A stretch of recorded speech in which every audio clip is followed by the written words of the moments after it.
அனைவருக்கும் வணக்கம் மக்களே, வணக்கம். சற்று முன் கிடைத்திருக்கக்கூடிய ஒரு மிக மிக முக்கியமான செய்தி ஒன்று வெளியாகியுள்ளது.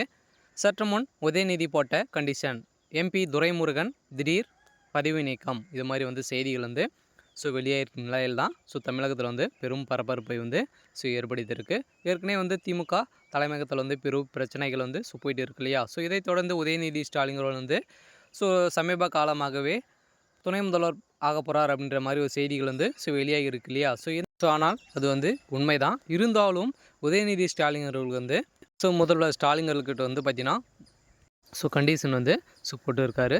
இதன் பின்னணி என்ன, எதனால் உதயநிதி ஸ்டாலின் அவர்கள் துணை முதல்வர் பதவியை ஏற்க மறுக்கிறாரு அப்படின்றத இந்த வீடியோவில் தொடர்ந்து பார்க்கலாம். அதுக்கு முன்னாடி நம்ம சேனலுக்கு இப்போ தான் நீங்கள் முதல் முறையாக வந்திருக்கீங்க அப்படின்னா மறக்காமல் நம்மளுடைய சேனலை சப்ஸ்கிரைப் பண்ணிக்கோங்க.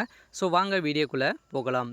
உதயநிதி ஸ்டாலின் அவர்கள் பார்த்திங்கன்னா இப்போ விளையாட்டுத்துறை அமைச்சராக இருந்து வரார் இல்லையா. எந்த நிலையில் திமுக தலைமை இவருக்கு துணை முதல்வர் பதவி கொடுக்கணும் அப்படின்ற மாதிரி தான் திமுக சேர்ந்த அமைச்சர்கள் அனைவருமே முடிவு செஞ்சுருக்காங்க. இருந்தாலும் துணை முதல்வர் பதவி இன்னும் கொடுக்க போகிறோம் அப்படின்றத ரொம்ப நாளாக இழுக்கடிச்சிட்டு போகிறாங்க இல்லையா. இந்த நிலையில் எதனால் இவ்வளோ டிலே ஆகுது அப்படின்னா உதயநிதி ஸ்டாலின் அவர்கள் முதல்வர் ஸ்டாலின் கிட்ட ஒரு கண்டிஷன் போட்டுருக்கிறதாக ஒரு பரபரப்பான செய்தியை தான் வெளியாகி இருக்குது.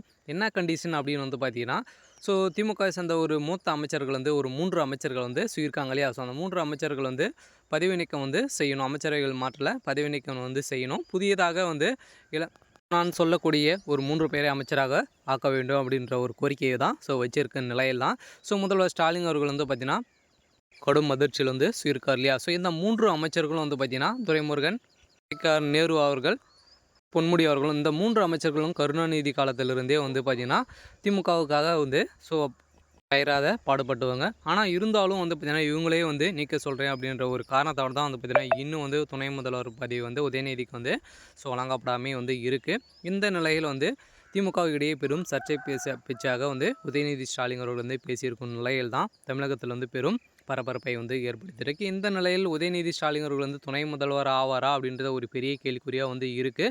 இருந்தாலும் முதல்வர் ஸ்டாலின் அவர்கள் பார்த்திங்கன்னா உதயநிதியை கண்டித்ததாக ஒரு செய்திகள் வெளியாக இருக்குது. எதனால் உதயநிதி ஸ்டாலின் அவர்கள் இப்படி சொல்கிறாரு அப்படின்னு பார்த்திங்கன்னா, நான் துணை முதல்வர் பதவி இருந்தேன் அப்படின்னா இவங்களெல்லாம் என்னால் வேலை வாங்க முடியாது. இவங்க மூத்த அமைச்சர்களாக இருக்காங்க இல்லையா.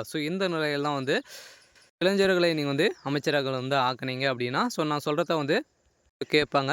இந்த நிலையில் சிறப்பாக நான் துணை முதல்வர் பதவி வழி நடத்த முடியும் அப்படின்ற மாதிரி தான் அவர் பார்த்திங்கன்னா கண்டிஷன் போட்டுருக்கிறதாக ஒரு செய்திகள் வெளியாக இருக்குது. இருந்தாலும் துரைமுருகன் அவர்களை பதவி நீக்கம் செய்வாங்களா அப்படின்றத ஒரு பெரிய கேள்விக்குறியாக இருக்கு இல்லையா. இருந்தாலும் என்ன நடக்க போகுது அப்படின்றத நாம் வெயிட் பண்ணி பார்க்கலாம். இது மாதிரி அரசியல் சார்ந்த நிகழ்வுகளை தெரிஞ்சுக்கணும் அப்படின்னா மறக்காமல் நம்மளுடைய சேனலை சப்ஸ்கிரைப் பண்ணி சப்போர்ட் பண்ணுங்கள். தேங்க்யூ.